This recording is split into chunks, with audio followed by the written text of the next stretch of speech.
voy a salir de la plataforma para que quede más de la SMA, para que quede más liviano el internet, aprovechar que no hay nadie en casa, que no está el niño pegado en YouTube, ni en los juegos del computador, no está niña viendo videos también de YouTube, entonces creo que vamos a tener una mejor conectividad.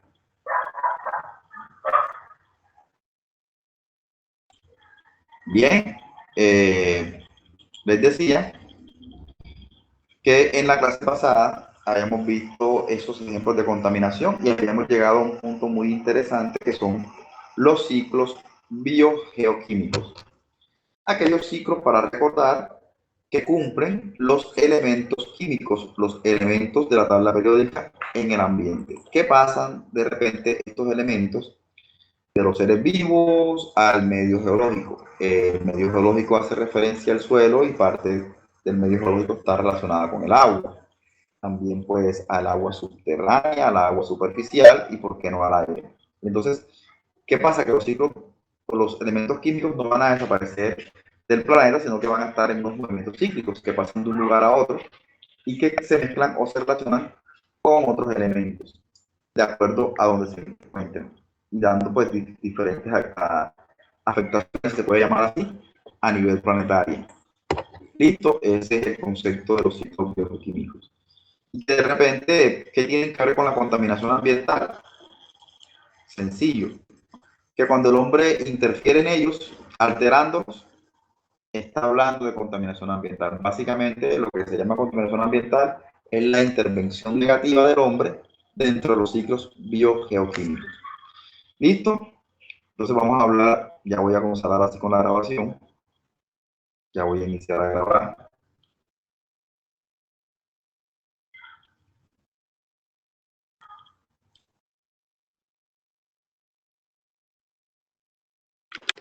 ¿Me ven y me escuchan?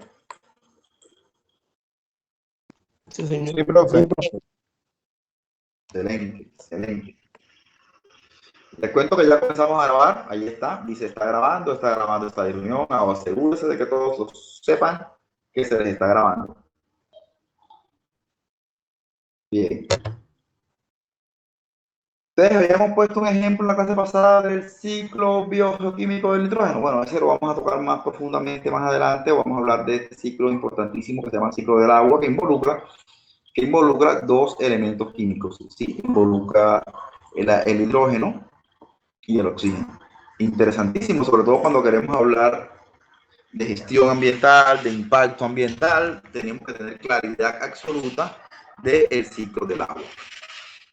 Partimos de esta información interesantísima, por ejemplo, saber de que el 71% de la superficie terrestre está cubierta de agua. Eso quiere decir que nosotros vivimos en un planeta que no debería llamarse Tierra, sino planeta agua. Y que si de repente alguno de las chicas lindas de este salón tuviese un enamorado marciano, un extraterrestre por novio, que se conoce por internet, y entonces cuando le dijera al tipo que quisiera visitarla, que llegara a planeta Tierra, seguramente él en su nave espacial se iba a perder, porque lo que va a estar viendo desde el espacio no va a ser tierra, sino agua. Básicamente eso es nuestro planeta, más agua que tierra. Y entonces diríamos a partir de ahí responsablemente, bueno, tenemos agua suficiente para derrocharla, hacer con ella lo que quiera, sería una forma irresponsable. ¿Por qué no hemos avanzado un poquito más a entender que de ese 71%, el 97% es salado? ¿Por qué? Porque dice el 97% del agua terrestre se encuentra en los mares y océanos, es salado. Y para todos, sepan algo, para todos, el agua salada está contaminada. Cuando hablamos de contaminación hídrica, es un concepto de una gran relatividad. Dicen que todo en el mundo es relativo, bueno, pero esto sí es algo realmente muy relativo. Muy relativo porque lo que está contaminado para unos no es contaminación para otros. El agua que los seres humanos tomamos como agua potable con un alto contenido de cloro, de seguro para las plantas no es de la mejor calidad, ¿sí? Para las plantas es agua que puede generar afectaciones, o por lo menos para las especies que viven en el mar, viven felices en el mar. Esa agua no está contaminada, pero nosotros tomamos agua salada y nos afectamos, lo que quiere decir que esa agua estaría contaminada para nosotros. Y de pronto, si nos quedan algunas dudas en hay más o menos en 2 diapositivas más, nos va a quedar supremamente claro por qué el agua salada para los seres humanos es contaminada. De hecho, hay un fenómeno de contaminación hídrica que de hecho se llama así: cuña marina, intrusión marina. Y es un fenómeno mediante el cual el agua dulce se saliniza y por eso se llama contaminación. Cuando las aguas subterráneas se salinizan, hablamos de que el acuífero se contaminó. Siguiendo con lo que venimos hablando, el 3% del agua dulce, es decir, de ese 71, el 3% pues es agua dulce, pero el 87% se encuentra en polos y agua subterránea y en la atmósfera. Importante, el agua en los polos, que es hielo, debe seguir siendo sólida, debe seguir estando en forma de hielo. El agua subterránea debe seguir siendo agua subterránea. Esa agua no deberíamos sacarla de allí. Hemos cometido imprudencias con ella. El hecho de mejorar en el municipio de Sincelejo la frecuencia del servicio de agua es un error. Pero, bueno, es un error hacerlo desde el acuífero, ¿no? Porque estamos sobreexplotando una fuente de agua que no es infinita y que de repente es más el agua que estamos sacando que la que está ingresando al sistema. Y eso en un futuro va a traer unas consecuencias y se van a acordar de mí. Por lo menos esos espacios que dentro del acuífero está ocupando el agua, los va a ocupar el aire y el aire no va a poder con la carga que se genera sobre el acuífero. Esto implicaría que se va a producir unos asentamientos en términos generales, ¿sí?, de los municipios donde mayoritariamente se están haciendo esas explotaciones. ¿Ok? Entonces, si alguien de pronto tiene alguna duda, si alguien de pronto diría, bueno, pero entonces, ¿por qué caramba hacen una perforación del pozo X allá en Los Palmitos para extraer agua? Un agua que no se va a comer, sino un agua que va a consumir Sincelejo. Sin embargo, Los Palmitos se estaría llevando la contaminación. Bueno, hay un detalle con esto, y es que estos Palmitos no pueden hacer nada para evitarlo porque el subsuelo pertenece al Estado, no pertenece ni a los particulares ni a los municipios. Todo lo que está debajo del horizonte A es del Estado, es propiedad del Estado. Pues eso no es de Los Palmitos. Claro, Los Palmitos sí podrían cobrar o buscar alternativas para que le paguen por la servidumbre, por el hecho de que ahí está la tierra, de que por ahí van a hacer unas redes que podrían generar algunas afectaciones a la comunidad. Ya eso es otra cosa. Pero como tal, el agua no es de nadie, y si está en el subsuelo, menos. ¿Listo? Entonces, esas aguas subterráneas no deberíamos extraerlas. Si queremos mejorar el servicio de agua potable, una alternativa más amigable con el ambiente sería buscar la forma de captar las aguas lluvias que nos salgan del municipio y de ahí de esas aguas hacer un proceso de reuso. De hecho, yo en mi casa, modestia parte, lo hago. No es nada del otro mundo, es algo realmente muy sencillo. Sí, se generan algunas afectaciones a nivel del sistema hidráulico con relación a los sanitarios que hoy día están diseñados para trabajar con agua súper limpia y que siempre vienen con algunas partículas sólidas que pueden estar afectando el sistema. Pero sí, es una alternativa muy válida para no sobreexplotar el acuífero. ¿Ok? Porque las aguas subterráneas, no solamente en Sincelejo, sino en ninguna parte, deberían extraerse, no deben extraerse las aguas subterráneas, a menos que garanticemos que el agua que va a ingresar a recargar el sistema supere el agua que se está extrayendo. Y eso no es lo que está pasando en nuestro contexto. En nuestro escenario, es más el agua que se saca que el que está ingresando. Asimismo, hablamos en la agua que está en la atmósfera, de ese, digámoslo así. El 87% se encuentra en los polos, agua subterránea y en la atmósfera, es decir, en forma de vapor. Por lo tanto, queda solo aproximadamente el 0.4% del total del agua del planeta como agua dulce disponible. Imagínense ustedes, solamente ese pequeño porcentaje queda como agua dulce disponible. Lo que sería irresponsable decir que tenemos agua en abundancia para acabárnoslas. Y de ese 0.4% dependen los ecosistemas terrestres, los humanos y la agricultura. La agricultura, que es una de las fuentes de las industrias que más usa agua, que más requiere agua para su éxito.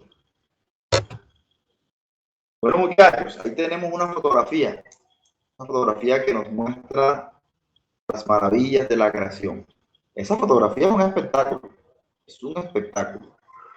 Un espectáculo porque lo que muestra allí no es un tornado como pueden pensar algunos, no es un tornado, es una lluvia, es una precipitación sectorizada. De hecho, en Sincelejo pasa muy frecuentemente eso.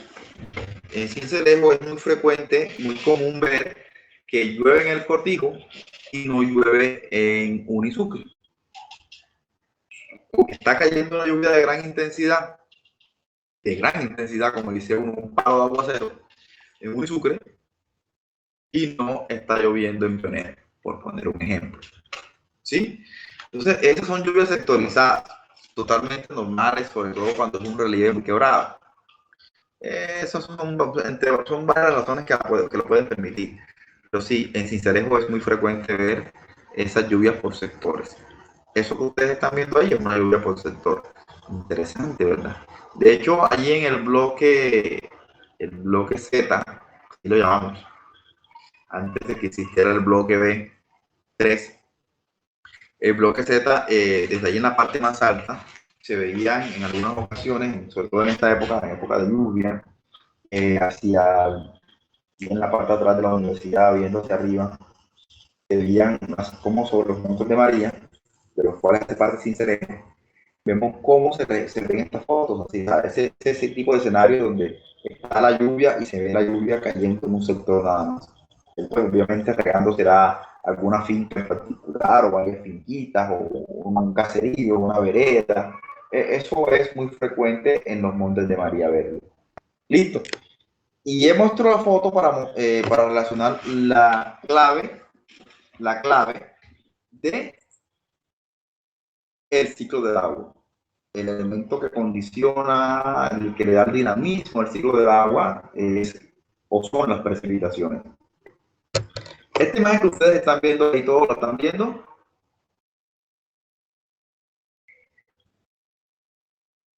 Sí, profe. Ok. Interesante imagen. ¿Saben por qué la considero muy interesante? Porque la he mostrado para orientar clases a nivel de maestría. La he mostrado para orientar clases o conferencias a nivel de preescolar. Que tiene tanta relevancia la imagen que el enfoque es puntual y que podemos desarrollar muchísima información en torno a esa imagen. ¿Cómo se van a dar cuenta ahorita que comencemos a hablar de ellas? En este mismo momento ustedes se van a dar cuenta qué tanta información tiene esta ilustración que, como les dije, perfectamente se les puede mostrar a un grupo de estudiantes menores de 5 años. ¿Sí? Como ya lo he hecho. Ya lo he hecho. El tema de la educación ambiental es para todo el mundo y que hay que tener la habilidad para saberse dirigir a diferentes públicos con el mismo mensaje. Miren el escenario. Hablamos de la precipitación como elemento que condiciona el dinamismo o el ciclo estático o la dinámica del ciclo del agua. Como es un ciclo, no podemos decir que inicia en una parte y termina en otra. No. simplemente vamos a decir que el agua va a estar cíclicamente girando en este sentido, en esta dirección y en este sentido. Aún no le voy a hacer la pregunta, pero ¿existe alguna posibilidad en que el sentido de esas flechas no sea ese, sino que sea el contrario? Y eso vamos a preguntárselo más adelante, vayan pensando, pero ahorita no es la idea. Vamos a decir que como es un ciclo, no tiene principio ni tiene fin, pero con fines netamente pedagógicos, vamos a decir que vamos a comenzar a describirlo a partir de este fenómeno. El fenómeno cuando los rayos del sol proporcionan energía y esa energía produce un calentamiento en el agua y que ese calentamiento en el agua la hace cambiar de estado, de líquido a vapor. Y ese proceso se llama evaporación. En el ciclo del agua también se llama evaporación. Es sencillo, y es que los rayos del sol cogen y evaporan, cambian de estado el agua que está en los océanos, cambian de estado el agua que está en el suelo, hasta ahí, hasta ahí. Se llama evaporación. Pero también puede pasar que esos mismos rayos del sol no se encuentren en el suelo, ni se encuentren en un cuerpo de agua superficial, ¿no? Sino que se encuentren vegetación, que se encuentren plantas. Y a las plantas lo que le van a generar es el mismo fenómeno, pero van a extraer el agua de las hojas. Y así el fenómeno se llama transpiración. Transpiración. Sencillamente, cuando las plantas se exponen a los rayos del sol, unas estructuras que están en sus hojas se abren. Y al abrirse los estomas, las plantas comienzan a perder agua. Oh, Dios mío. ¿Cuán sabia es la naturaleza que las plantas del bosque seco tropical, es decir, de las condiciones climáticas que predominan en el lugar donde nosotros vivimos en el bosque seco tropical? ¿Qué pasa en el bosque seco tropical, hombre? Que hay dos periodos de lluvia bien marcados, que independientemente del fenómeno del Niño, en la época que llueve, lo que pasa es que ahora llueve más duro y en la época seca hay mayores temperaturas. Resulta que las plantas en esta época seca, las plantas del bosque seco tropical, las que hacen parte de nuestro ecosistema, las que son típicas, las que son nativas de nuestro ecosistema, son bien vivas. Ellas no se van a dejar morir. Y ustedes las van a ver, las plantas que quedan en estas condiciones son las plantas del bosque seco tropical. Son las plantas que debemos sembrar aquí.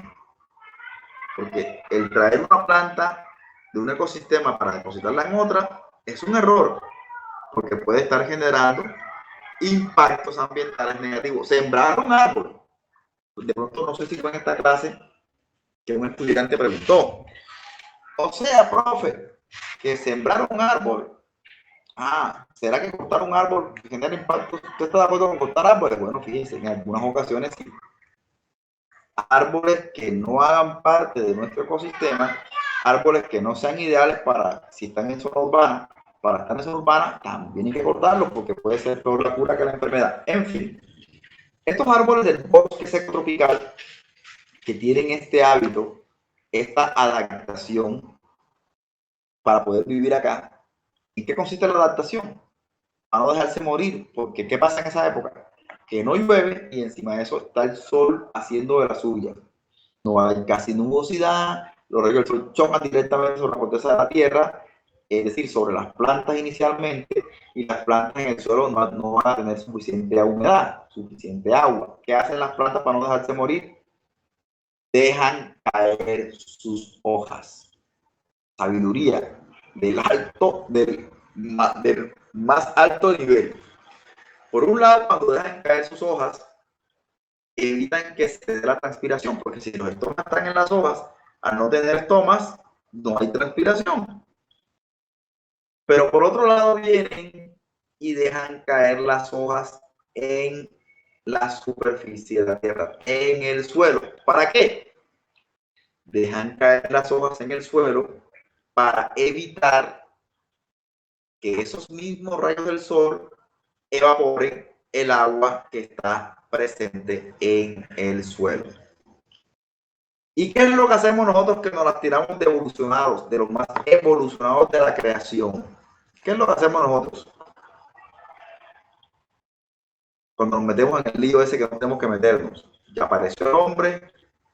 ¿Qué es lo que hacemos con la parte esta del ciclo que estoy describiendo? A ver, ¿quién me dice?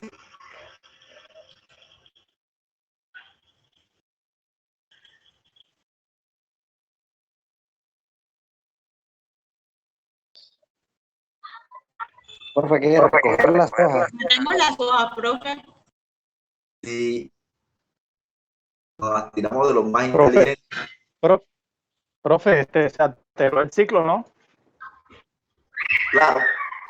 En ese momento, en el bosque seco tropical, las plantas del bosque seco tropical dejan caer las hojas, están evitando que se dé la evaporación del agua presente en el suelo. Y nosotros, creyendo hacer bien, creyendo los más limpios, los más pulcros, agarramos unas escobas y comenzamos a tirar escobas sobre la superficie de la tierra. ¿Qué pasaría allí? Que los rayos del sol van a chocar directamente sobre el suelo, quitándole el poquito de humedad que quedaba, y dejan las plantas con menos cantidad de agua disponible para ellas. ¿Qué problema tan serio? Por ese efecto, pueden algunas mermar su crecimiento, mermar su fotosíntesis y de pronto llegar al punto de marchitez permanente. Ustedes ven sabrán cuáles son las plantas típicas del bosque seco tropical. Por lo menos la ceiba bonga, que se queda sin una hojita y porque le diría, se murió. El árbol no se ha muerto. Y simultáneamente, ¿qué hacen? No dejan caer las hojas. Comienzan a florecer hermoso. Es un fenómeno hermoso. Miramos, por ejemplo, el roble. Se pone rosadito, ¿verdad? Porque deja caer todas las hojas y se queda solamente con las flores. ¿Qué pasa con el polvillo? El cañaguate. Exactamente hace lo mismo, deja caer sus hojas y se queda florecido. ¿Hasta dónde llega la sabiduría de la naturaleza? Saben que están en una situación de estrés y estrés hídrico y que de repente tienden a desaparecer. Para desaparecer, ¿qué hacen? Para no desaparecer, quieren dejar su descendencia y por eso inicia su etapa de reproducción. Cuando usted quiera, y acá los ingenieros agrícolas pueden tener este concepto para partir de esto. Cuando usted quiera que en un cultivo, sobre todo lo usan mucho en los cítricos, más que todo en el limón, lo someten a un estrés. Es decir, en los primeros estadios, ya cuando ya está en el tamaño y está apto para reproducirse, para que florezca más, lo dejan pasándose, es decir, no lo riegan.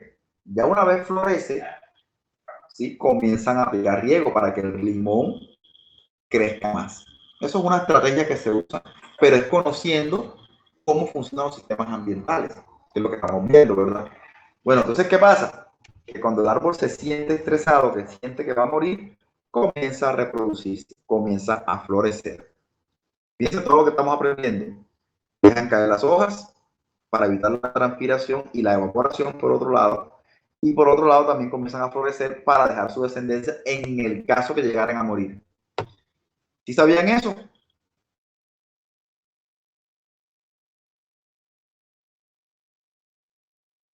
Nada, profe, no sabía. Bueno, eso es para que lo sepan. Listo, pelado, muy bien. Eso es una broma para mermar un poquito la densidad de la noche. Nada más que se pone densa.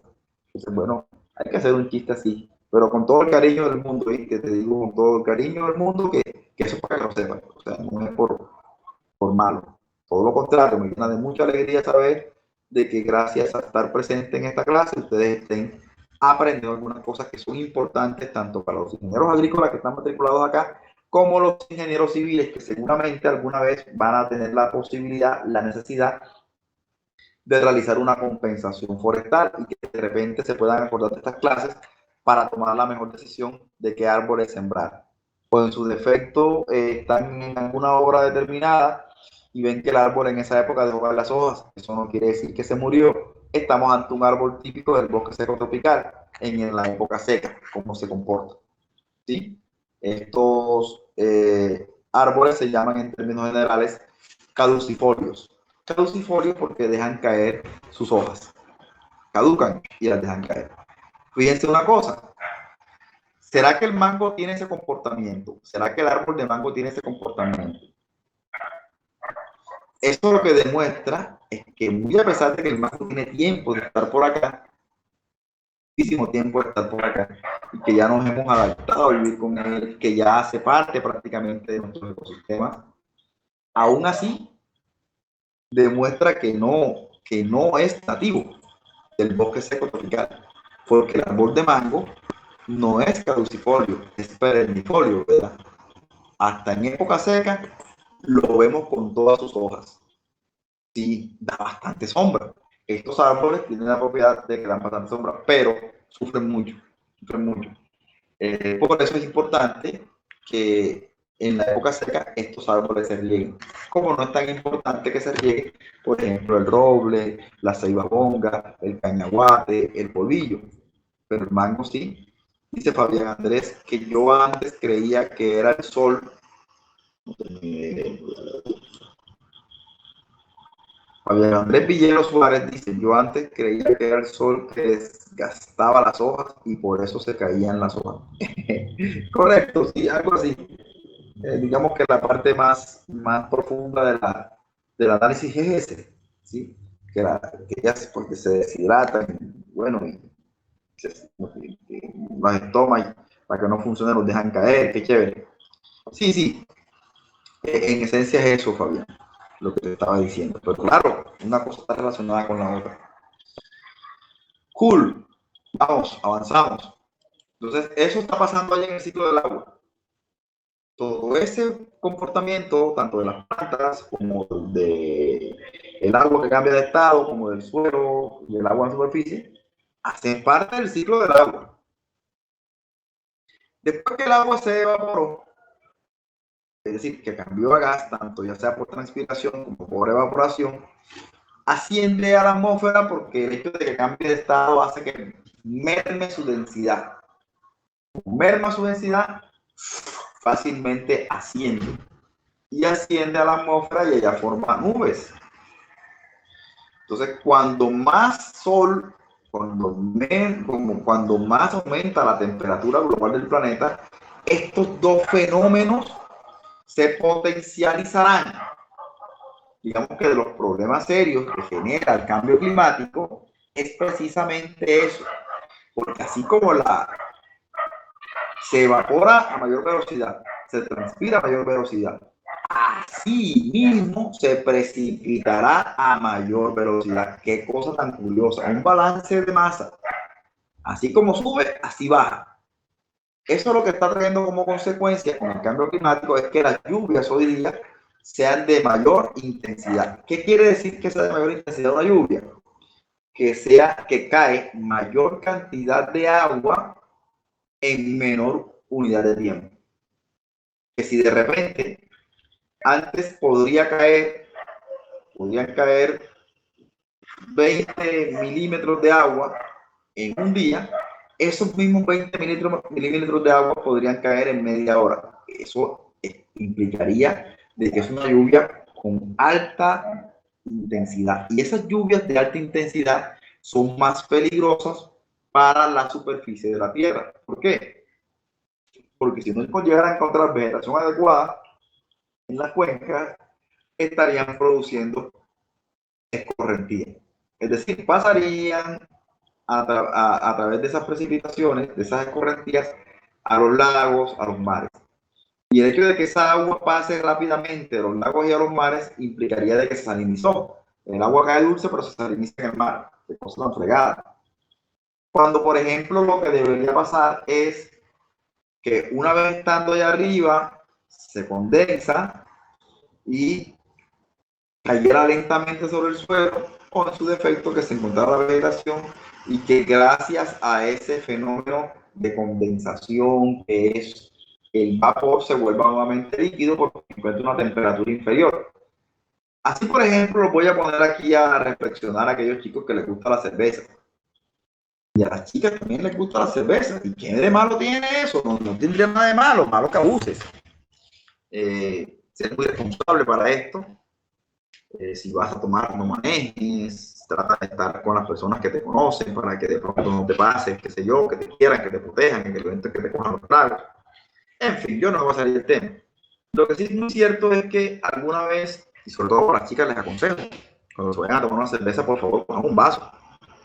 Una cerveza, una mujer pegando la boca en una botella se ve muy maluco. Ok. Increíble. Agua. Hablando del tipo del agua, pero vamos a tomarse un vaso de agua, ¿verdad? En fin, cuando alguien pues se ha tomado alguna vez en estos calores, en estos climas tan chéveres que nos han hecho, nos ha dado Dios vivir en este clima, ser costeño, costeño motivo de orgullo, honor, ¿ves? Tenemos la botellita, y para las chicas el vaso, donde les recuerdo a toditas las que una vez vayan a tomar cerveza, el vaso, el tipo que las invitó, hey, un vaso, el caché, ante toda la elegancia, que marcamos egresados de la universidad. ¿Por qué? Porque el profesor Vicente me dijo que las mujeres toman cerveza en vaso o en copa. Okay. Y entonces, el asunto es que cuando tomamos el primer sorbo, generalmente tomamos cerveza cuando hace mucha sed y dejamos la cerveza como por la mitad, o quizás menos de la mitad con un solo sorbo. La ponemos en la mesa o en alguna parte o alguna defecto en sus manos. Al ratito vamos a ver la botella o el vaso. ¿Cómo lo vamos a ver? ¿Cómo vamos a ver el vaso al ratito después que nos tomamos el buche de agua, de cerveza? Ah, no. Estoy en un salón de santos.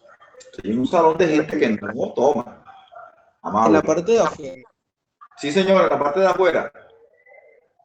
así como cuando uno suda, te pasa sudado. Pero simplemente que la botella no suda porque no tiene foro, ¿verdad? Sudá, dice Fabián, sudado. Sí. Ok. Correcto, pero sabemos que la botella no suda. Listo, lo que está ocurriéndole a la botella es que como salió fría, qué delicia, salió fría de la nevera y hace calor, y el calor que hace evapora el agua, y entonces que tiene la atmósfera está saturada de vapor de agua.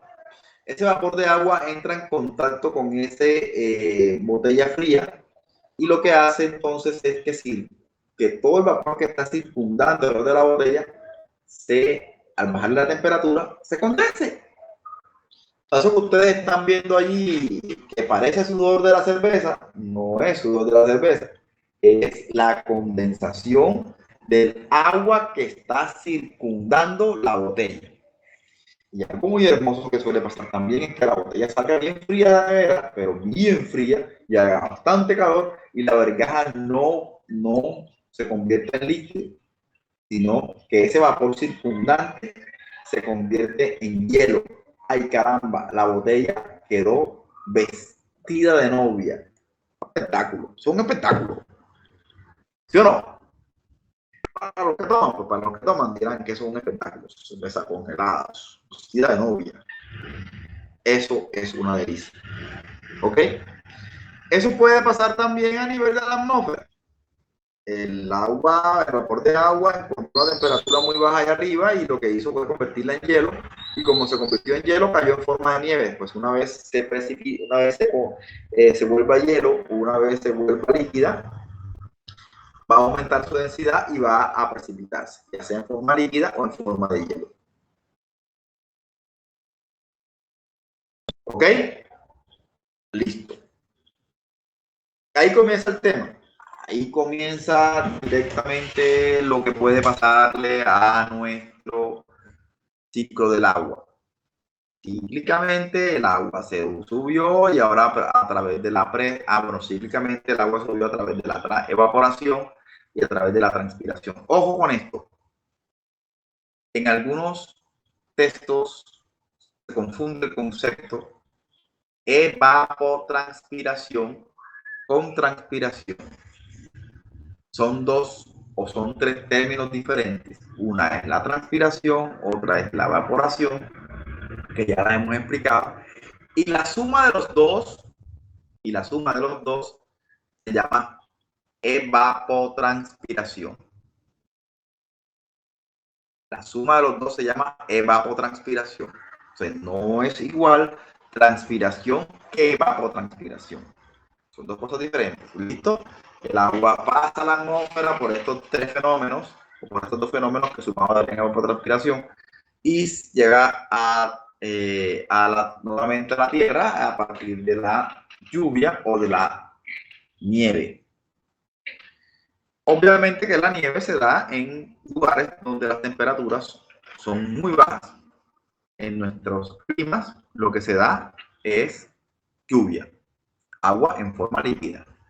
Listo, el agua llega, se encuentra con la superficie de la Tierra, tiene dos caminos. Una es que escurra, como ya les dije, llegando al lago, pasando por el río, lagos, lagunas, represas, presas, embalses, y pasaría al mar, océanos, en fin, a salinizarse.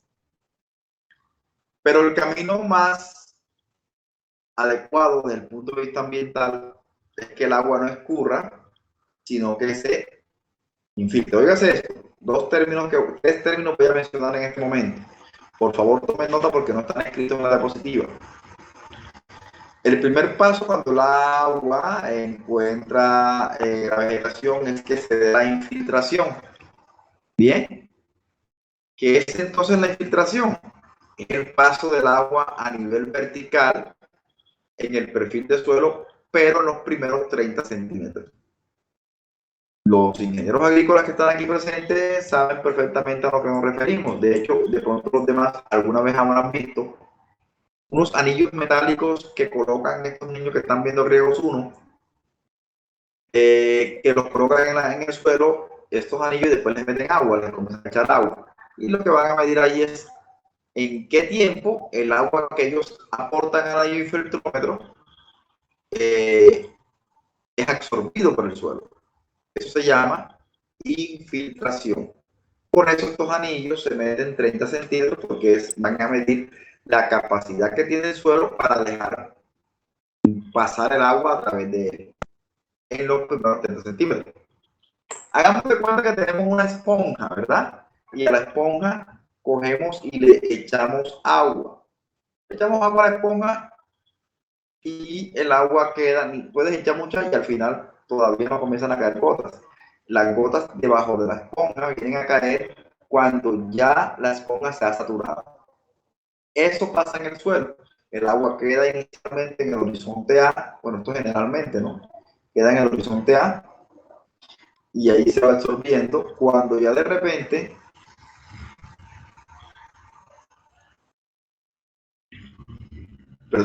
el suelo se ha saturado, comienza el agua a hacer el recorrido en los otros estratos del mismo.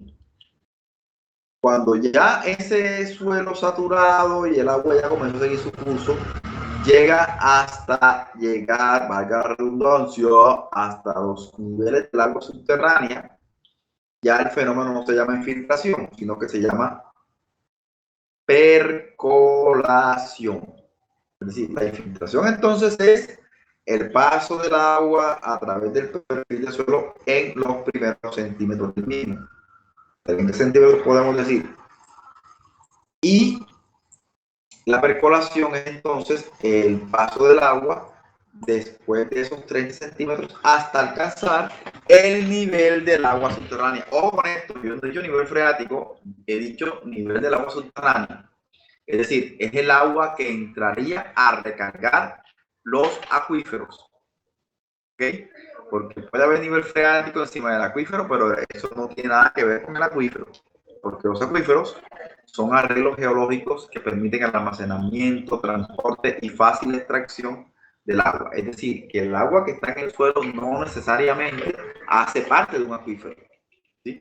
Las características de un acuífero son un poquito peculiares. Los acuíferos tienen alta porosidad para que el agua se transporte, ¿no? En algunas ocasiones están herméticamente cerrados, tienen un manto impermeable en la parte de arriba y un manto impermeable en la parte de abajo. Estos se llaman acuíferos cerrados, ¿sí? Porque su recarga es solamente por alguna parte en particular.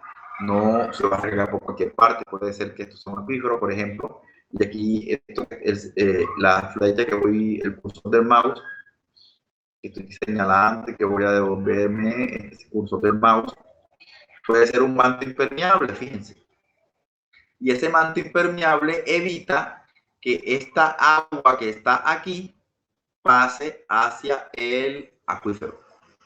Este es un manto que puede ser un manto arcilloso, puede ser una roca, ¿sí? Y evita eso.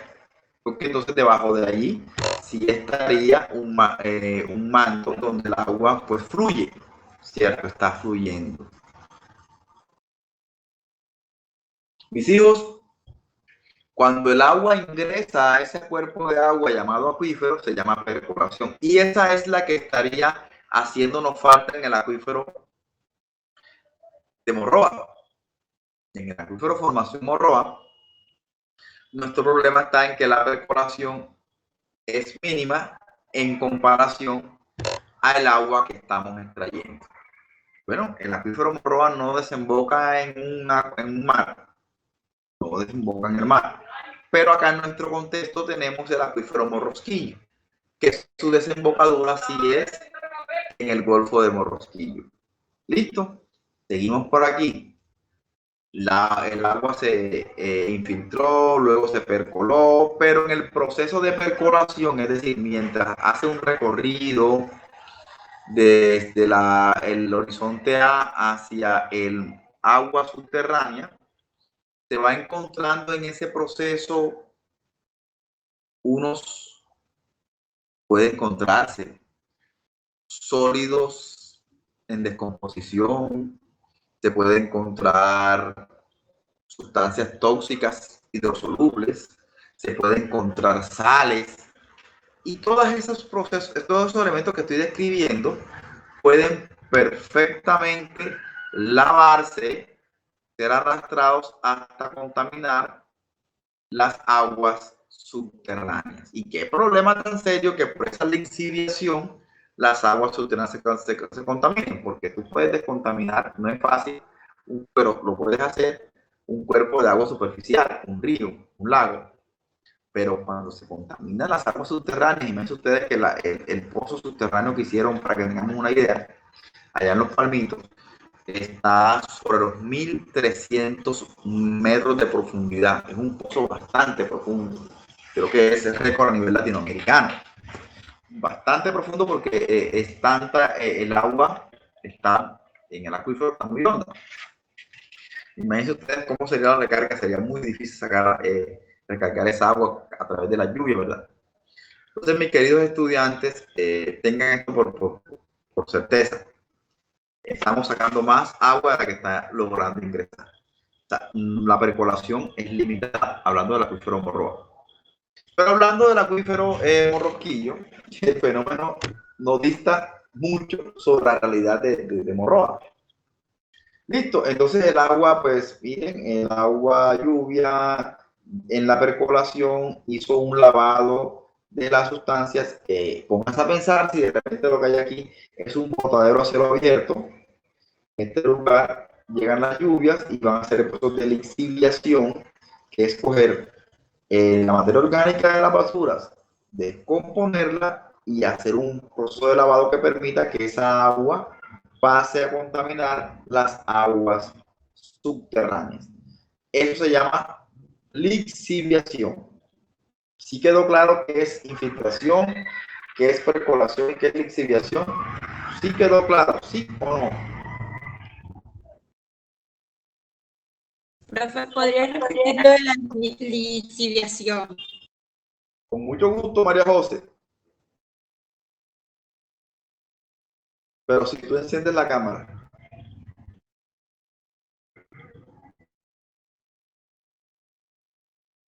Si María José no enciende la cámara, yo no explico.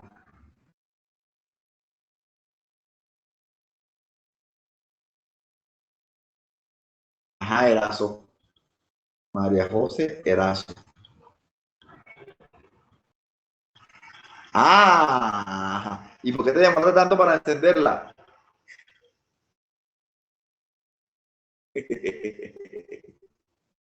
Cuestiones personales, profesor. Yo pregunto y me respondo, mira. Listo, María José, con mucho gusto te repito, claro que sí. Es lo siguiente. Haz de cuenta que echaste, que tiene un perfil de suelo, ¿verdad? Perfil de suelo. Listo. Es un perfil de suelo. Oh, sí, imagínatelo. Entonces aquí llegó el agua. Pero resulta que antes de echarle agua, yo coloqué sobre él unas partículas de sal. Unos trocitos de sal o de azúcar. ¿Ves? Cuando el agua llega acá, el agua comienza a disolver esas partículas de sal y, o de azúcar. Las disuelve y se las va a llevar por todo el perfil de suelo, o sea, por todo esto, hasta llegar a los acuíferos. Imagínate que no sea sal, sino que sea basura. Residuos sólidos orgánicos van a ser descompuestos y van a ser lixiviados hacia allá. Imagínate que no sea sal, que no sea basura, sino que sean fertilizantes químicos, como el caso de la urea, del triple 15, que los echaron en un cultivo para que se los usaran las plantas, los cultivos, pero entonces resulta que llovió y el agua va a lixiviarlo hasta contaminar los acuíferos. Eso se llama lixiviación. ¿De acuerdo, María José? ¿Sí está claro ahorita? ¿Sí me hice entender?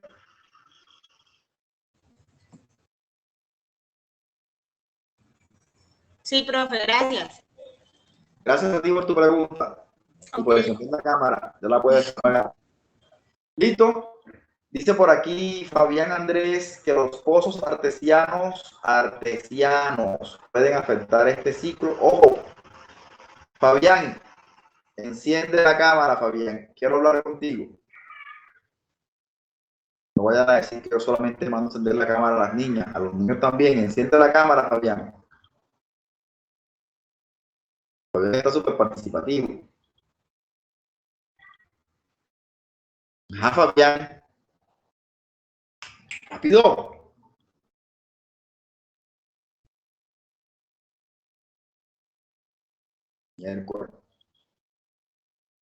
Dame una razón por qué no enciende la cámara, ni el micrófono.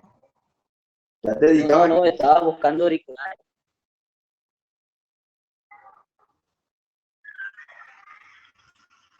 Ok, Fabián. Gracias por tu pregunta, oíste. Me gusta que estés participando, sí me gusta. Fabián, mira, tú escribiste allí pozos artesianos. Ojo, artesianos. La palabra existe. Sí. Okay. Pero la palabra más común que usamos, que también existe, son pozos artesanos. Son dos cosas diferentes, Fabián. Son dos cosas diferentes. Te pregunto primero, ¿qué quisiste escribir? ¿Artesiano o artesano? Artesano por eso. Ah, ok. Listo, artesano. Hijo, la respuesta es no, te la voy a dar enseguida, concretamente, porque era lo que seguía. Más adelante. Te voy a responder así. Tanto los pozos artesanos como los pozos profundos, técnicamente diseñados, técnicamente construidos, técnicamente perforados, podrían estar generando el mismo impacto sobre el ciclo del agua. Y la respuesta es sí.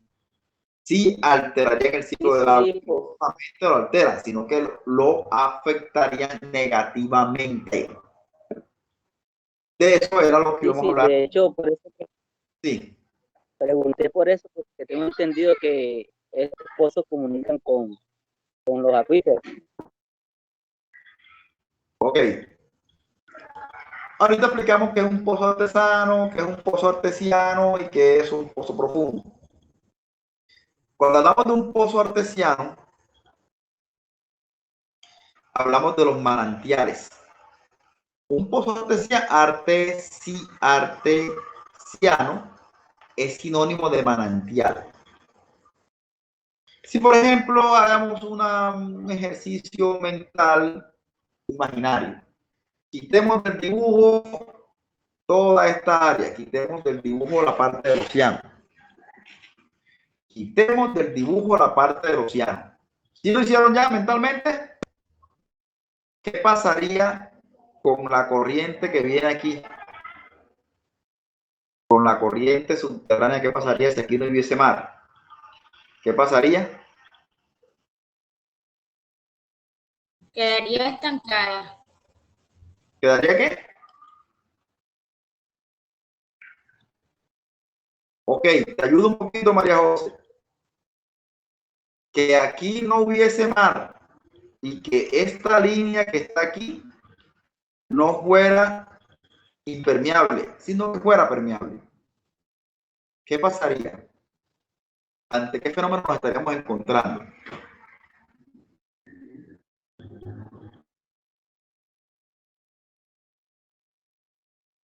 Nada.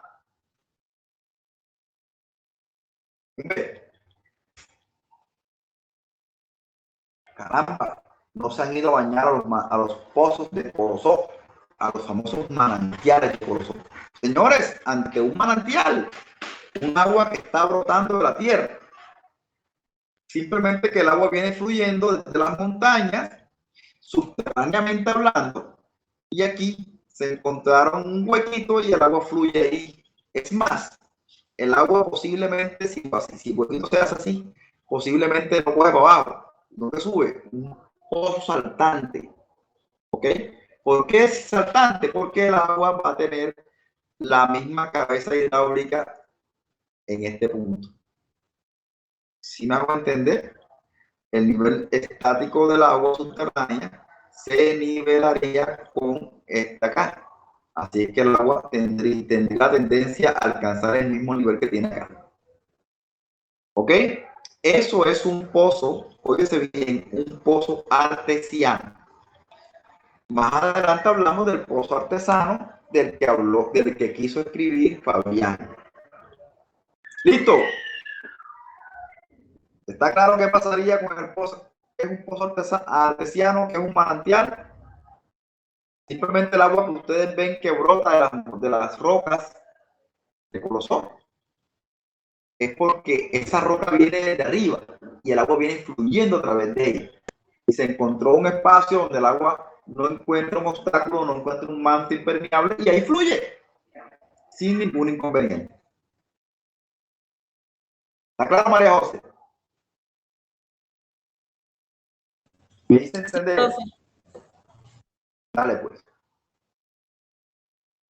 Entonces, ahorita vamos a hablar de lo que pasaría con el agua. Ya el agua se infiltró, se percoló, se lixivió, Dios lo permita que no se lixiviaba, y el agua tiene su tendencia a coger para acá. Hasta ahí todo va bien, dice Fabián. Epa, pero llegó el hombre, como siempre, ¿no? Y tiene la necesidad de obtener agua para su consumo. No puede cogerla del mar porque esta agua está salada. No me sirve. Esa agua no hace espuma. Esa agua no se puede tomar. Porque en vez de hidratarte, lo que vas a deshidratarte. Entonces tú haces una perforación aquí, ya sea a través de un pozo artesano o de un pozo profundo, como los que hacen técnicamente en nuestra zona. Óigase bien, que esto tiene mucho que ver con lo que va a seguir después en el curso. ¿Por qué tiene mucho que ver con lo que va a seguir después en el curso, señores? Porque hacer un pozo de esos requiere de un permiso ambiental. Usted no puede perforar para hacer un pozo profundo si no cuenta con un permiso de la autoridad ambiental competente. Cuando usted hace el pozo, de pronto para que se lo imagine, son como una especie de pitillos pero metálicos que se colocan en el suelo hasta que se encuentren en el agua subterránea, y después que se la encuentran, ahí donde está el agua, colocan unos filtros para que el agua ingrese a partir de ahí, pero para que salga a la parte alta se requiere de una bomba sumergible tipo lápiz que colocan en el agua. Chévere, todo maravilloso. Cuando el agua la comienzan a sacar, el problema está cuando comienzan a encender la bomba. La bomba la encienden y el agua comienza a salir.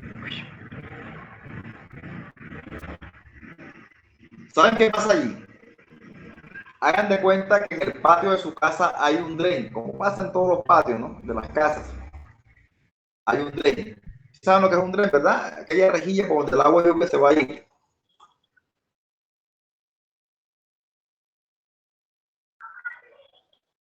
¿Sí o no? ¿Qué pasa cuando llueve en el patio de la casa y ahí está ese drain? Bueno, les voy a decir qué pasa. Este es el agua que alcanzó, como llovió mucho, en comparación al huequito que tienes ahí donde debe drenar el agua para correr para la calle, por lluvia, lógicamente. Cuando el agua llega a este nivel, usted se para el patio, porque te gusta bañarse en el agua lluvia, y se va a dar cuenta de que hay como una especie de turbulencia, como si el estuviera subiendo el agua. Eso se llama, y él produce más o menos esto. No nos vamos a dar cuenta de pronto, no vamos a mirarlo, pero va a ser una especie de cono. De hecho, es un cono de abatimiento. Cono de depresión, ¿no, profe? Cono de abatimiento. Abatimiento. Carlos Alberto, muy bien. ¿Ok? Eso que le estoy describiendo se va a dar también a nivel de esa explotación de aguas subterráneas. Comienza el agua a salir y aquí se va a generar, aquí está el pozo verticalmente hecho, y aquí se va a generar un abatimiento. Es decir, un cono, óigase bien, un cono alrededor del pozo. ¿Qué es lo que está pasando? Que el agua comienza a bajar el nivel. Entre más cerca está de la bomba, del filtro, entre más cerca está del filtro, más bajito estará el nivel del agua subterránea. Lo que se va produciendo aquí es un cono a partir de esa succión. Va bajando, pero a medida que me estoy alejando, me va dando eso. Me va subiendo el nivel. El nivel estaba inicialmente aquí. Cuando yo encendí la bomba, se va a producir un abatimiento, un cono de abatimiento. No sé si ahora me estoy haciendo entender, yo creería que sí. Según lo que dice Carlos, perfectamente es el concepto. Listo. Después que yo suspenda el bombeo del agua subterránea, después suspenda el bombeo, pues que apague la bomba,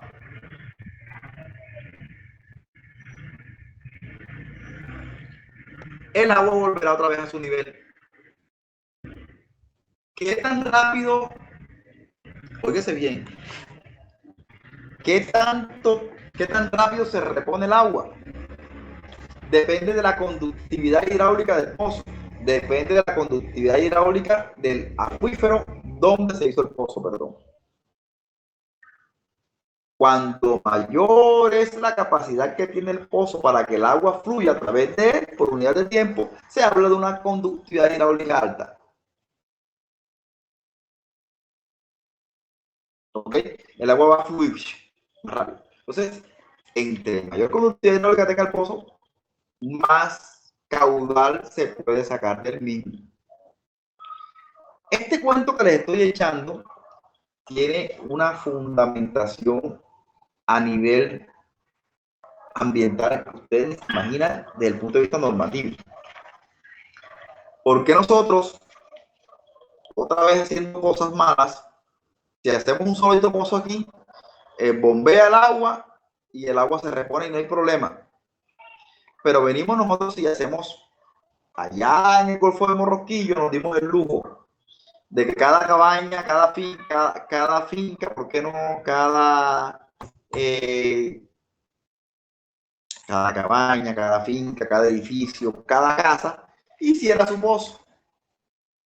Aquí hicimos un pozo, aquí hicimos otro, aquí hicimos otro, y aquí hicimos otro, y ahí hicimos cada casa con su pozo, ya sea artesano o profundo. Y lo que está pasando allí, mis queridos estudiantes, es que se traslapan los dos conos de abatimiento. O sea, el cono de abatimiento del pozo este se traslapa con el del pozo este. Y ya no va a ser muy fácil de que el agua se reponga cuando se deje de bombear agua en el pozo. Como el agua no se repuso, ya no estamos, porque es que los pozos tienen un nivel estático y un nivel dinámico, es que el nivel baja y sube, pero este nivel dinámico no se va a reponer otra vez, es decir, que el nivel estático del pozo va a quedar por aquí abajo. Miren, el nivel estático del pozo queda por aquí abajo. ¿Y qué pasará cuando el nivel del agua subterránea del pozo quede a esta altura? ¿Qué pasará en ese momento? Voy a dejar el cursor ahí y les voy a preguntar al mismo Fabián. Fabián, ¿qué pasará cuando el agua en el acuífero quede a esa altura? Pero tengo el mouse.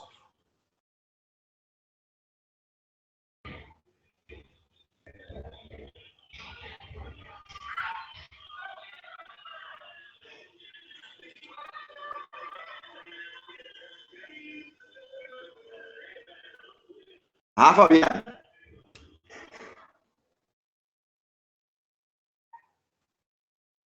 Me dejaron solo. Angeli. Hola, Angeli. Dígame, profe. ¿Qué pasará cuando el nivel estático del acuífero baja?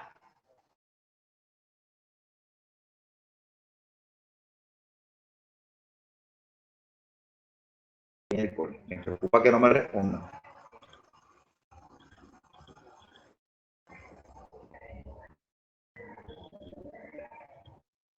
Ajá.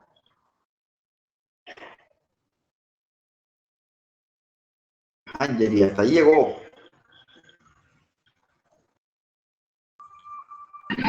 Profe, no sé qué responder. ¿Y cómo no vas a saber qué responder si yo expliqué ahorita mismo?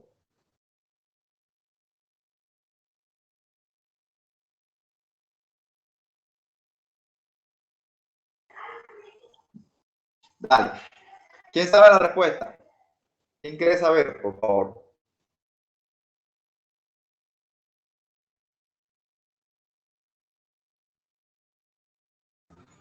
Profe, se quedarían sin agua, sin suministro de agua. Allí en la imagen. Te estás acercando a la respuesta, María Jorge. Allí en la imagen, ¿qué pasaría? Ok, aquí el agua bajó. Inicialmente, si aquí no hubiese el mar, se quedarían sin agua. Habría que hacer unos pozos más profundos para poder sacar agua. Pero como aquí está el mar generoso, Entonces, le llegaría agua del océano, agua salada. totalmente, el agua del acuífero Existe alguna contaminación. este fenómeno se llama cuña marina o intrusión marina. Como bajé el nivel, el nivel estático del agua subterránea, este que tendría mayor presión por altura, ingresaría a el acuífero. Y vamos a sacar agua, claro que sacamos agua, todavía en Torú siguen sacando agua, pero el agua no es dulce, es salobre, ¿sí o no?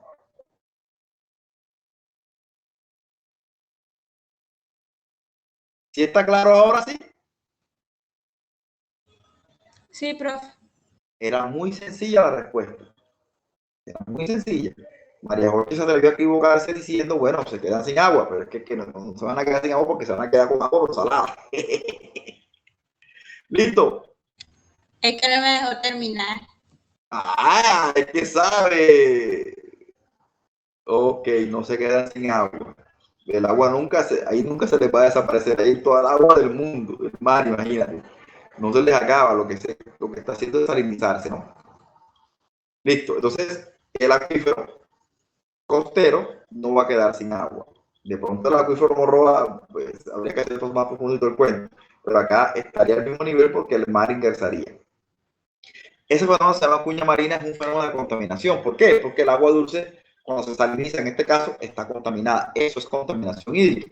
Eso es afectación del ciclo del agua. Entró el hombre, hizo los pozos. Entonces les decía que cada pozo de eso que se vaya a realizar para evitar ese problema, para evitar ese impacto ambiental, que sí es el nombre correcto, te están exigiendo que presentes una prueba de bombeo. Para poder hacer un pozo, ya sea artesano o profundo, técnicamente bien hecho, tendrías que en primera medida pedir un permiso de exploración, un permiso que permitiera determinar a dónde está el agua subterránea. Y después un permiso de exploración que es que ya hiciste el hueco, bombeaste agua y miraste qué tan rápido se repone el acuífero. En la medida que se reponga rápidamente, te darán un permiso para explotar mayor caudal. Pero lo que se busca con este permiso es que no haya sobreexplotación del acuífero. Esto, por eso de esta forma hay que explicarlo, para que cuando lleguemos al punto de saber qué tipo de actividades, proyectos o obras requieren permisos ambientales, tener la razón de ser por qué una exploración y una explotación de agua subterránea requiere permiso. No sé si me hago entender.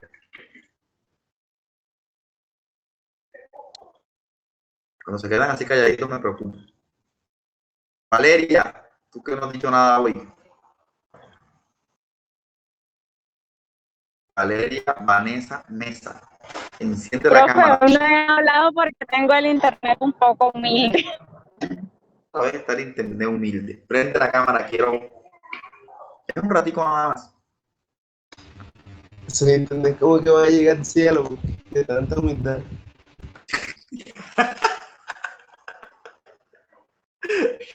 Ya tiene el cielo ganado su internet de Valeria. Ah, Valeria, ¿vas a encender la cámara, sí o no? Sí, pero no se ve. La humildad radica en que enciende la cámara, tiene la voluntad de hacerlo, pero que no sirve de nada porque no se ve. De verdad que sí. Agradezco tu voluntad en que quieras que se... Pero no se ve. Ni si me echo para atrás, ni si me echo más. Profe, la cámara no me funciona. Uy, Dios mío. Valeria, hay que buscarle solución a ese problema porque sí, ya te dije que hay que ingresar en esto de internacional. Sí, lo que pasa es que estoy tratando de arreglar la cámara del computador porque me está presentando muchos problemas últimamente. Bueno, pues, hágalo rápido. Que la próxima vez que nos veamos en clase tengas esa cámara arreglada. Ok, profe. Regresó Luisa Flores. Ella está tratando de ingresar. Bueno.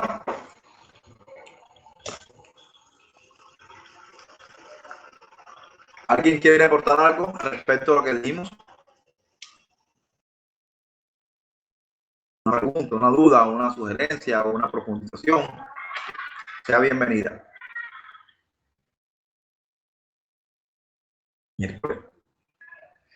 Ni a Mauri, que es el que más... Esos permisos se tienen que renovar cada cuánto, o no se renueva. Bien. Excelente pregunta, María José. Los permisos tienen fechas. Todo depende de qué fecha expresó la autoridad ambiental dentro de su autonomía. Ellos deciden qué fecha te dan. Todo depende de las características del acuífero.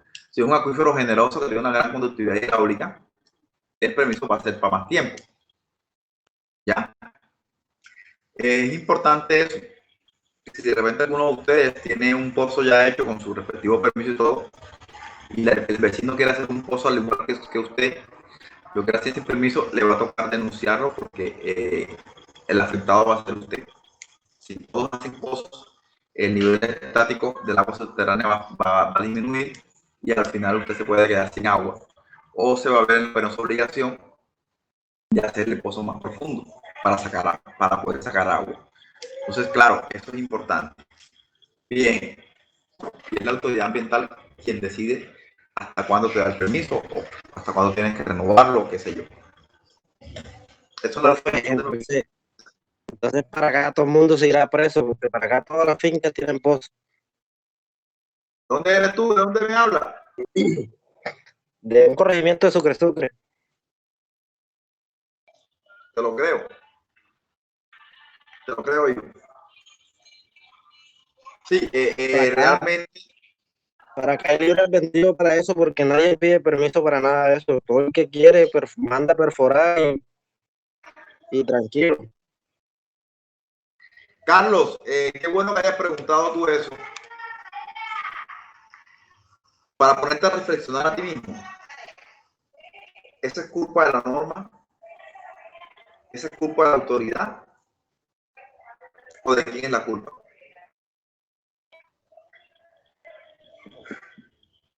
Así es, Guido, así es. De todo. Sé que ese es el estado de luz.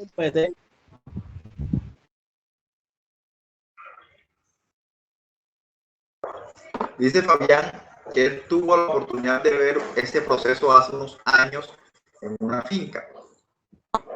Metían una máquina que era como de un taladro y encontraron agua a los 80 metros. Me parece, sí, claro, esa es la máquina perforadora, sí, señor. Es como un taladro, de hecho, un taladro. Son las mismas máquinas que terminan que ya perdieron uso allá en la industria petrolera. Usan los residuos de la máquina acá. Sí, profesor, yo he tenido la oportunidad de trabajar en eso. Profe, por lo menos en mi casa, bueno, en mi pueblo, en la casa finca de mi abuelo, pasa por, hay una corriente de agua natural que es de la que se extrae el agua donde está el acueducto de allá de mi pueblo. Y nosotros nunca hemos podido realizar más otro pozo debido a eso, a que estamos muy cerca de la fuente de agua. ¿De qué pueblo eres tú, Valeria? ¿Cómo, profe? ¿De qué pueblo eres tú, Valeria? Hato Nuevo, corregimiento de Corozal. Ah, ok. Listo. Excelente, Valeria. Así es. Ese es el deber ser. Y la clave para la pregunta que hice, la autoridad ambiental, por más autoridad que sea, no va a estar pendiente a cada pozo. Si de repente no hay una persona que está pendiente, un vecino que se comprometa y que lo reporte, no hace nada. Ahora bien, la falencia de la autoridad sería en que lo denuncien y ellos no hicieran nada. Ya ahí sí serían ellos los culpables. Pero la norma en este aspecto es muy sensata y pertinente, porque la interpone para que se pueda cuidar el agua subterránea y evitemos pues, esos impactos ambientales que deberían pasar o que pasan si no se tiene cuidado con eso. Por otro lado, mis queridos estudiantes, es un fenómeno físico, ¿verdad? Es que por efectos de que bajó el nivel estático, el agua subterránea ingresa, el agua del mar ingresa al agua subterránea. Pero naturalmente se puede dar un fenómeno químico y es por difusión. ¿Quién recuerda qué es la difusión? Bueno, la difusión es que los contaminantes tienden a pasar de un lugar en donde están a mayor concentración a otro lugar en donde estarían en menor concentración. Como aquí el contaminante es el agua, es la sal, perdón, en el océano, en el mar, estaría más concentrado que en el agua subterránea. Entonces las sales pasarían o tendrían la tendencia a llegar a las aguas subterráneas. A la orden. ¿Qué pasó? Eso es mío. Me vas a dar un pedacito. Bueno, pues, para que me dejes tranquilo en mi clase. Bueno, pues, chao. Yo también. Disculpen, muchachos, pero estamos en pandemia, estamos en cuarentena y en aislamiento y no sé qué cosas. No quieren volver a la presencialidad, tienen que aguantarse ese tipo de cosas. ¿Listo? Entonces, así como se lo estoy diciendo, mis queridos estudiantes, esto es una dura realidad que de repente nos podemos enfrentar a que pasen esas cosas y no hagan nada, pero que las normas están ahí hechas y en la medida de lo posible hay que buscar la forma de usarlas. Bueno, les decía también que ya a nivel natural puede pasar por efecto de la difusión, ¿verdad? Que las sales están más concentradas en el mar que en el agua subterránea y por eso tiende el mar como tal a salinizar el acuífero. Pero entonces, ¿qué pasa? Ahí se va a enfrentar la parte química con la parte física. La física por su parte empujando el agua para el mar y la química por su parte empujando la sal hacia el agua subterránea. ¿Ok? Entonces no se va a notar tanto naturalmente, se salinizará la primera parte que está en contacto con el mar, pero cuando ya hay sobreexplotación, ya la cosa se complica. Ya el mar sí va a ingresar desde el punto químico y físico a contaminar el agua subterránea. ¿Quedó claro? Esto último que dije, ¿sí quedó claro? ¿Sí me hice entender?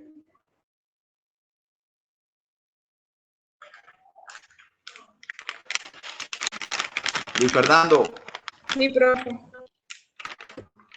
Ok. Luis Fernando. Luis Fernando Lola.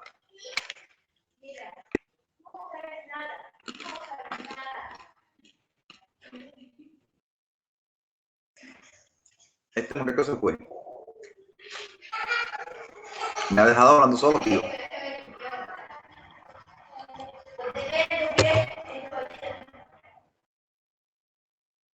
El ciclo del agua desempeña un papel fundamental en el funcionamiento tanto del sistema climático como del conjunto de ciclos bioquímicos, conectando un sistema con el otro, es verdad.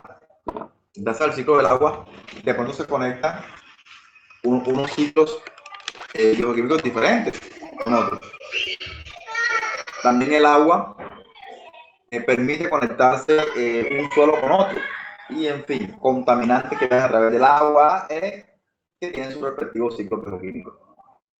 Fundamental el ciclo del agua para entender la contaminación ambiental.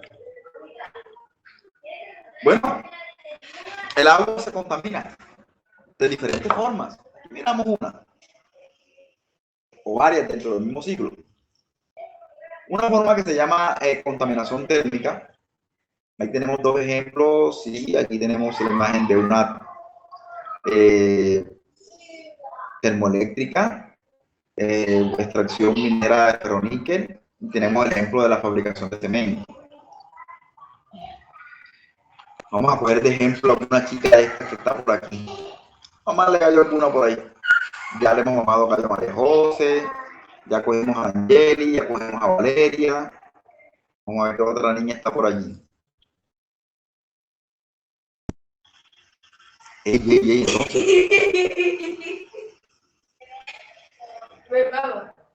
bueno, yo me manejé a ustedes, me mamaron con ellos.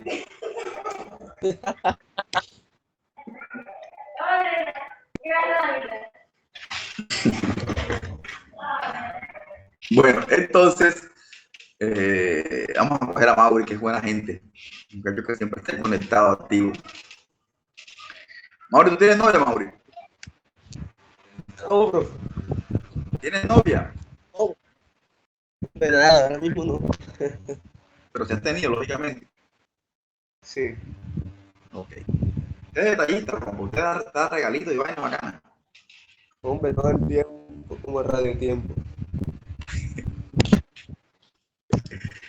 Vamos a decir verdad, vamos a decir verdad que eres de los míos, vamos a decir verdad que eres bueno. ¿Alguna vez has regalado pececitos? ¿He regalado qué? Peces, peceras, has regalado eso. ¿Qué cosa, profe? No lo entendí. Regalar peces. Peces, no, eso no. Aprende, por favor, aprende. Ok. Haz de cuenta que alguna vez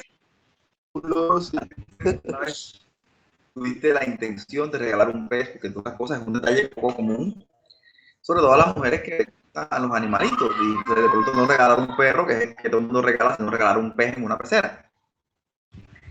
A mí me regalaron 4. Carajo, María José. También atendida, María José, le regalaron peces, no 1, sino 4, por amor a Dios. Yo he regalado, pero loro, profe. Aprenda, Mauri, aprende. Bueno, entonces, ya que María José insiste que regalaron unos peces, ¿cuál fue el futuro? ¿Cuál fue la realidad de los peces? ¿Qué pasó con ellos después? ¿Todavía existen? Todavía existen, profe. Ok. Eso quiere decir que bueno, puede pasar muchas cosas. Pero imagínense que los peces que le regalaron a María José, los dejó obviamente en su casa, me envió para la universidad, algo así. Y en la casa, la familia de María José, eso es hipotético, ¿no? Esto es hipotético. No gustaba del que regaló esos peces. Entonces, cuando María José se fue, las personas esas que están en la cocina malintencionadamente cocinaron algo y el agua salió caliente. Y esa agua se la echaron a la pecera 5 de madre peces que regaló el negro este, se lo voy a echar agua para que se mueran esos peces totalmente. Pobrecitos, ¿verdad? Agua caliente en la pecera. Agua caliente en la pecera. Un accidente. Cuando llegaba María José de la universidad encontró los peces flotando. Se los mataron. Ok, con agua caliente. ¿Saben cómo se llama eso? Contaminación térmica. ¿Ok? El hecho de que el agua esa le subiera la temperatura a un punto que estuviera por encima de lo que los peces pueden tolerar o que el sistema pueda tolerar, les quitó la vida. Y no solamente a los peces, a todas las poblaciones acuáticas que estuvieran en el momento, en el lugar, se mueren. Eso es contaminación térmica. ¿Está claro?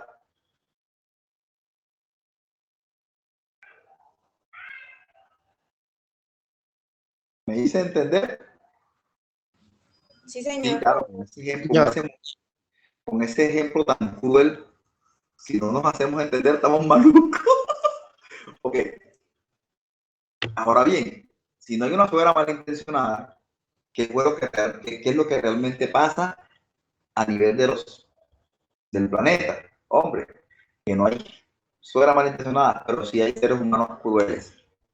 Eso se llama una termoeléctrica.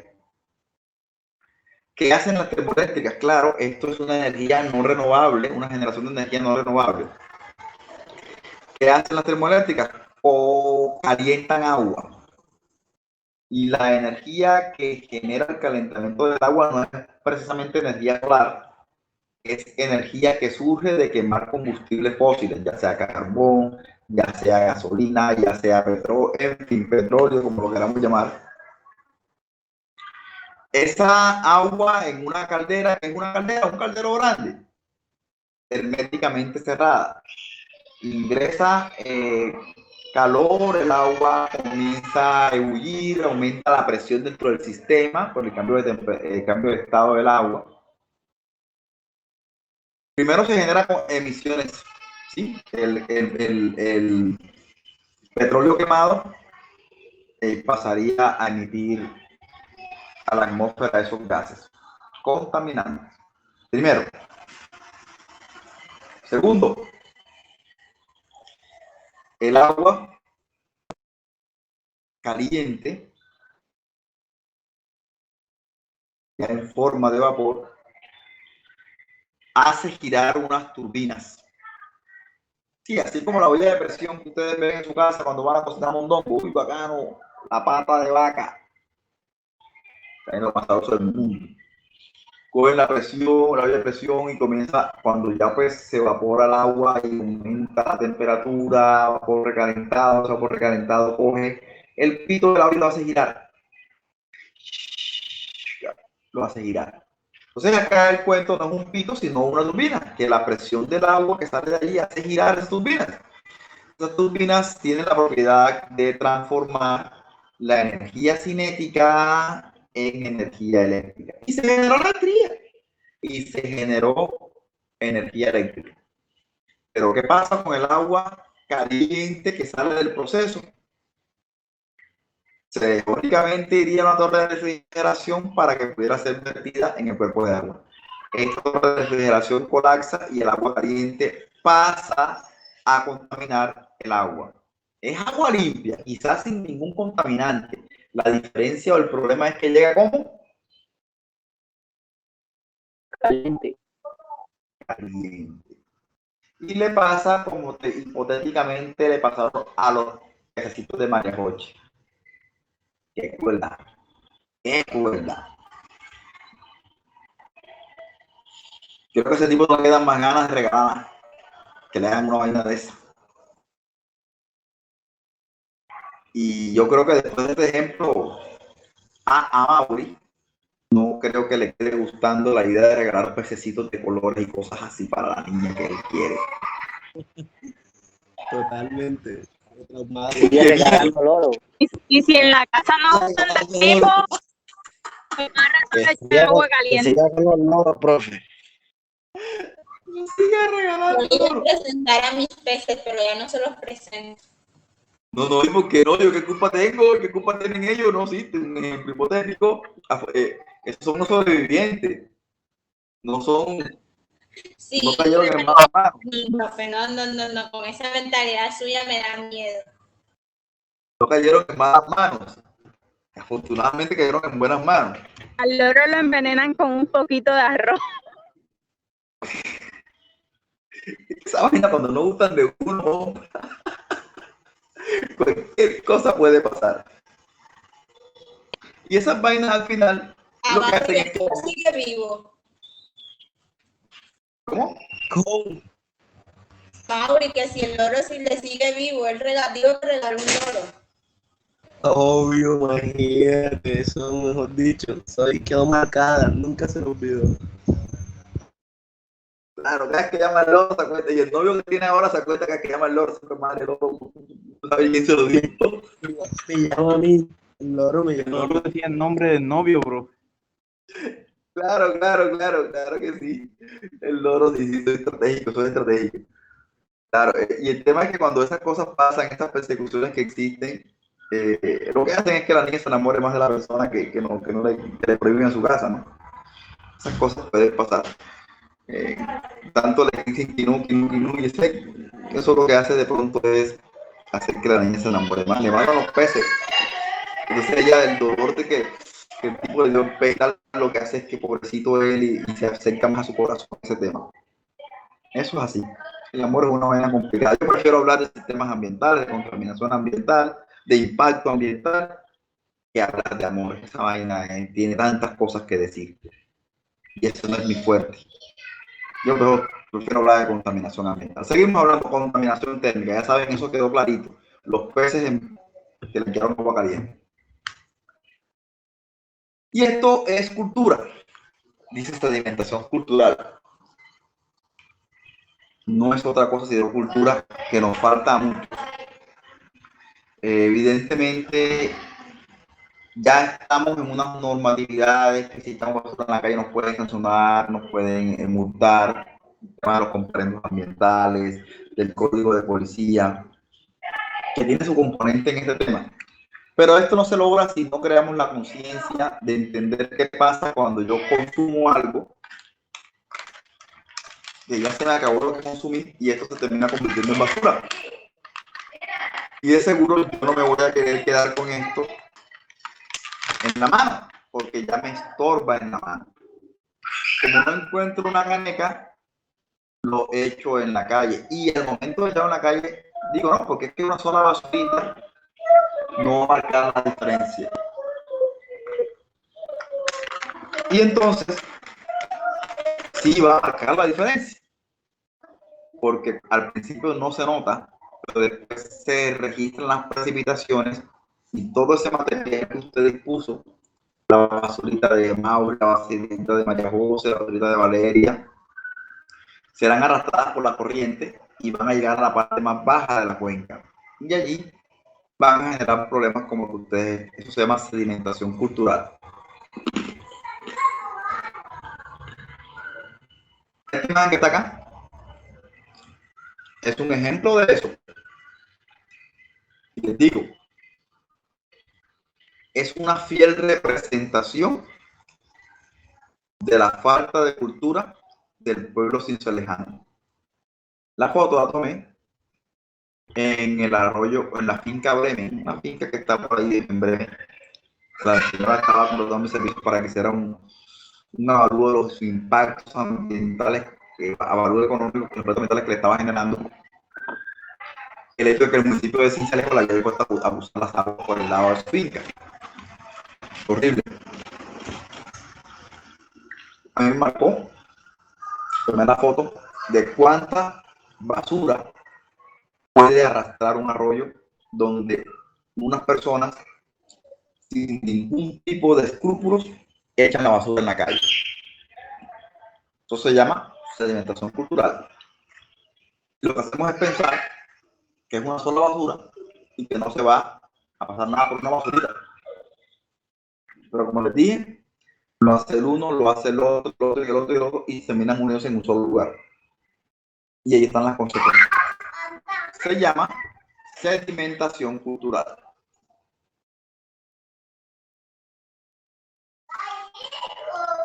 ¿A alguien le ha pasado? ¿Alguien lo ha visto? ¿Alguien lo ha experimentado? Sí, profe, es más, cuando yo estaba en el colegio y teníamos que viajar a otros pueblos por cuestiones de la banda del colegio, siempre que sabíamos que íbamos a llegar, era porque veíamos sucio, veíamos basura. Entonces decíamos, no, ya estamos cerca porque siempre antes de llegar a un pueblo está todo lleno de basura. Excelente anécdota. Muy bien, excelente. Esto es parte de realidad. No debería ser así. Qué bien. Buen análisis, ¿verdad? Listo. El tema es que esa basura después es arrastrada por las lluvias hasta las partes bajas, contaminando no el suelo, sino el agua. Muy bien, buen ejemplo, María José. Problemática ambiental del agua. De esto vamos a tener un capítulo entero para hablar de las sustancias químicas específicamente llamadas plaguicidas que contaminan los cuerpos de agua.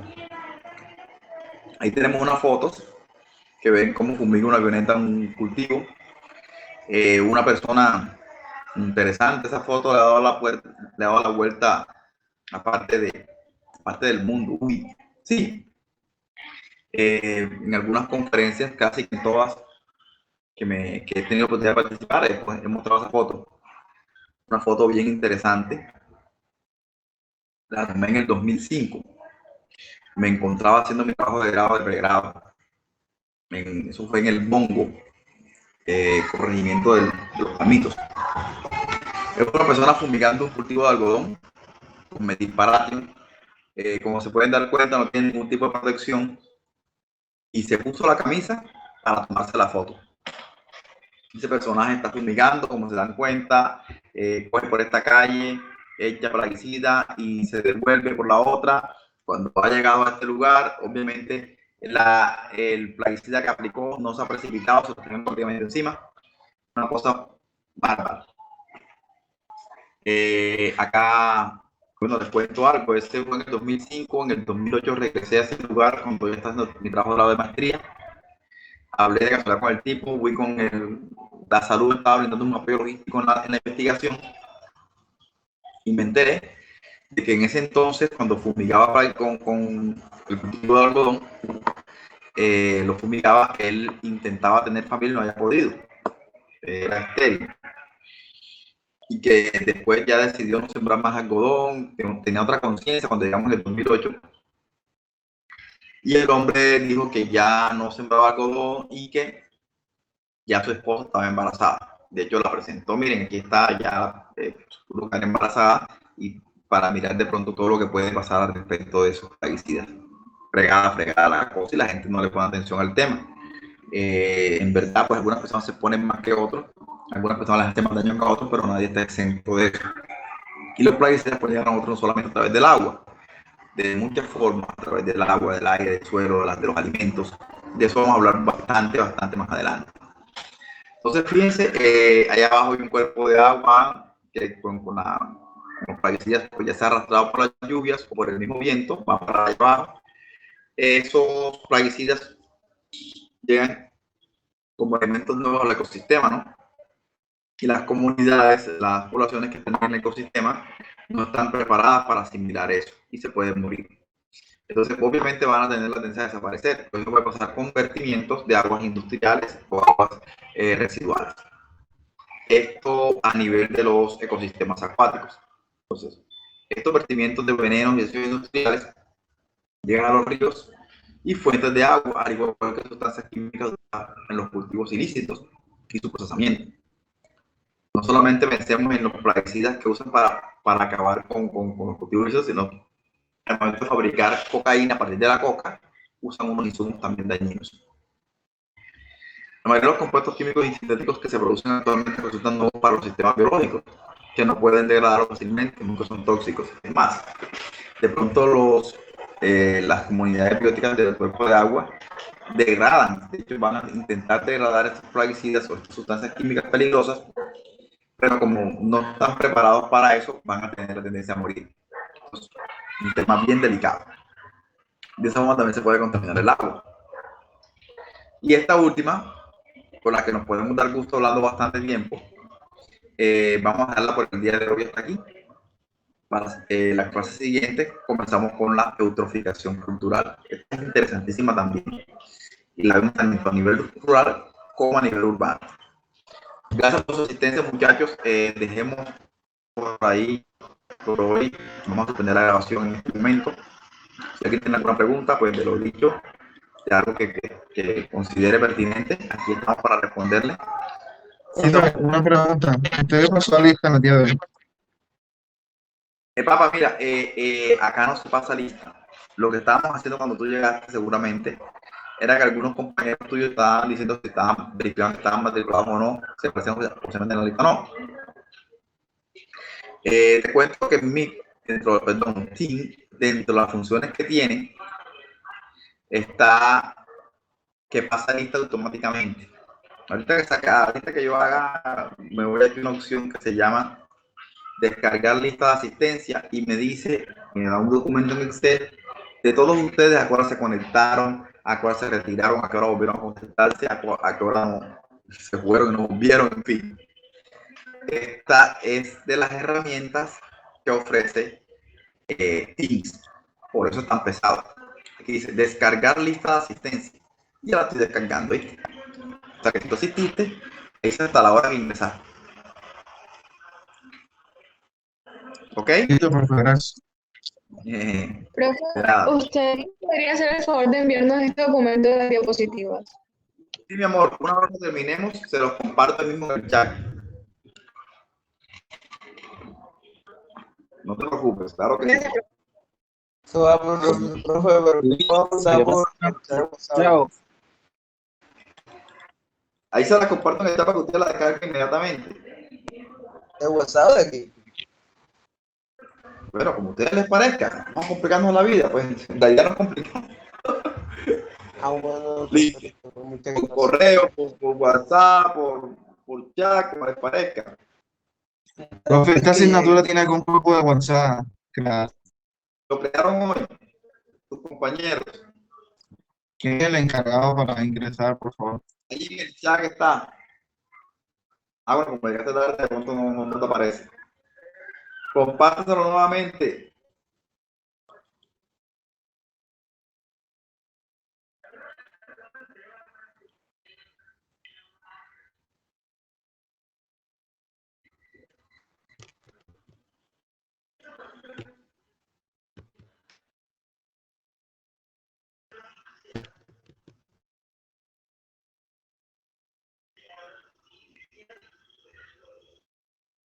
Epa, aquí no he visto que me haya escrito.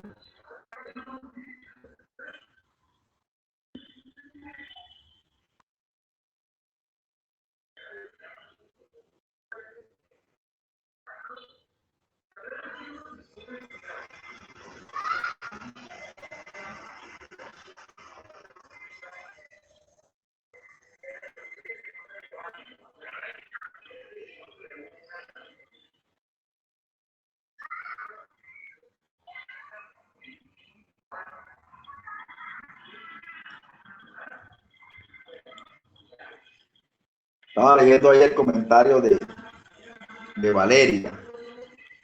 No lo había visto. Bueno, pelados, ahí tienen la grabación. Nos vemos entonces el próximo lunes a esta misma hora por este mismo link. Bye. Gracias por asistir. Bueno, profe, gracias a usted. Gracias a usted, profe. Gracias, Andrea, a ti. Chao.